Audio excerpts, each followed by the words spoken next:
Viewers and subscribers, this is BVI Channel 1, where we tell you nothing but undiluted truth. Nigerians, this video will not come to you as a surprise because we've been saying it, that insecurity in Nigeria is a big business. Not just for the big ogas, but also those ones on the front line. Now, you will not say Nami Tokam. Listen to this coming from a soldier to the police. Lieutenant S.M. Mohammed, the admin officer of Nigeria Police Coordinator. Gentlemen, I am going to give you the guideline, the standing order. That is the SOP. That is the standing order procedure. Gentlemen, you must not involve yourself in terms of arms and ammunition racketeering. If you are caught, honestly, you will face the rotten part of it. In terms of smuggling or maybe selling arms and ammunition to bandits, if you are caught, wallahi mahanode. Because a lot of cases have been happening in the theater, and a lot of personnel are detained in military police guard room. So, gentlemen, you must just behave yourself. And secondly, discipline. High standard of discipline must be maintained. On no account, maybe a corporal will give a constable a directive or an order. He is not going to obey that thing. If that thing you are found with it, you are going to face the rotten part of it. It's not a threat. You understand? But I'm just telling you. And thirdly, gentlemen, you are subject to military law.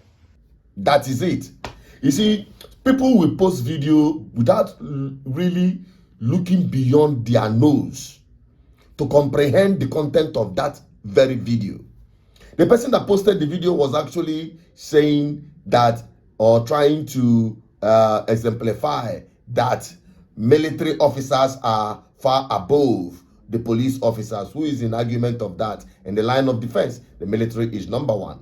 But they are comparing what happened during Wike's confrontation with Yerema, the naval officer, okay? Where the naval officer was cautioning a police officer that if anything happened to you, your family will suffer. And who are you to speak when I'm speaking? All of those things. That is where Nigerians are focusing on. You put yourself in trouble. My friend, you see, that is that.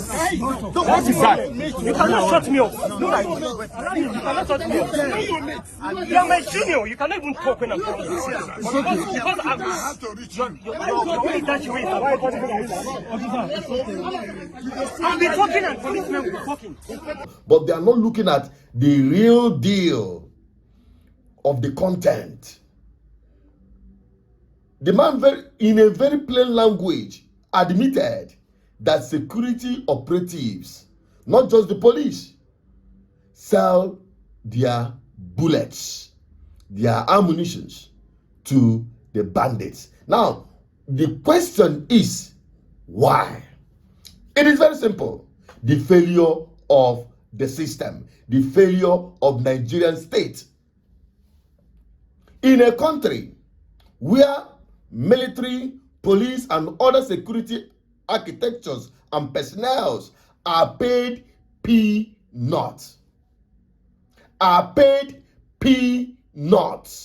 Whereas there are big organs who are relaxing in their cozy offices, air-conditioned offices, dishing out orders, and politicians that had never had any value that came in through the back door as a result of flawed electoral system are cashing out big time and living a very luxurious life.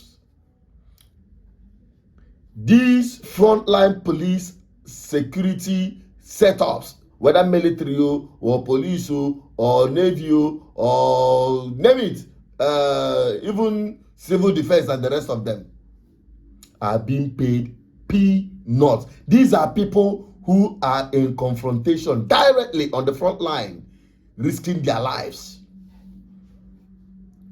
And there is nothing to write home about. We've seen many of them abandon their line of duty. We've seen so many of them sabotage the process because of what? There is no motivation. There is no motivation. I keep saying it. These people are the biggest victim of Nigeria, but yet they refuse to get sense. That is the problem. They refuse to get sense. That is the major problem. When people go out there to protest for good governance, to demand for good governance, that will ensure a better pay for them, that will ensure a better system, that will guarantee good hospitals, public hospitals for that matter, public schools, or public utilities, as I will call them, that will bridge the gap and reduce the pressure on the Nigerian citizens, including the security officers.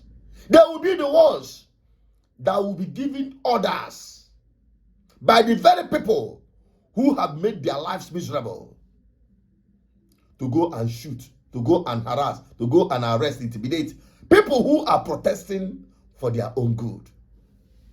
You see why this country will never move forward. If you are expecting anything from this country with the way things are, you are just fooling yourself. Forget about it. It will not happen.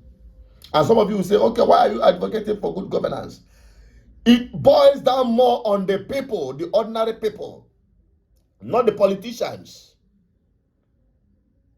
It boils down on them. And like I will always say, the most effective way to carry out a revolution in this country and achieve it is ballot revolution. It seems people don't understand what that ballot revolution means.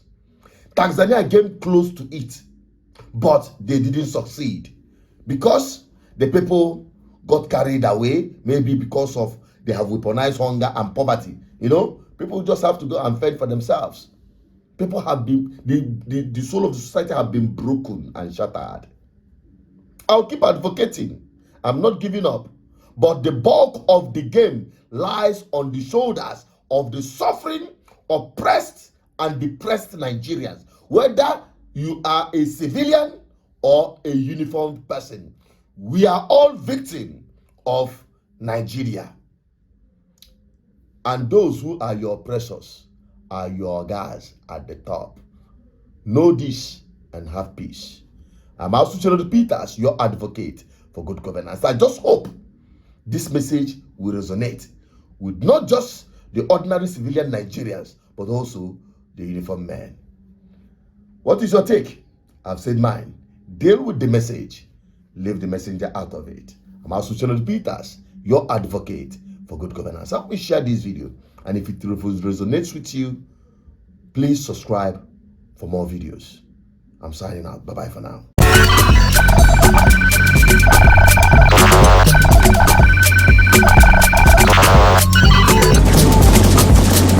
GGN, uniting the people for good governance.